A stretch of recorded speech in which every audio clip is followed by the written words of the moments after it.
Education versus indoctrination. They told education is about filling your head.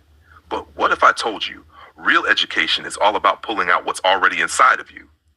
Indoctrination is when someone tells you what to and how to think, like memorize, sit down, repeat, don't ask questions.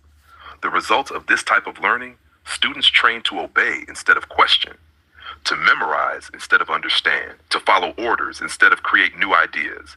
Indoctrination builds workers who don't challenge the system, not thinkers who can change it. True education focuses on drawing out the talents and creativity that are already inside of you and encourages you to think freely. Education was derived from educo, which comes from the Latin root educo, which literally means to lead out, to draw forth, to bring out from within. A diploma doesn't mean you're educated. It simply proves you can follow a set of rules and directions.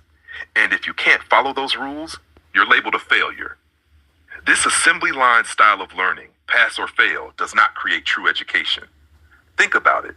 How many people have diplomas yet still struggle to think critically, solve problems, or create new ideas? A diploma measures compliance, not true education.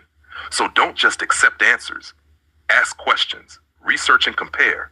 Think critically. Don't just repeat ideas. Create new ideas. That's how you break away from indoctrination and begin to gain from true education.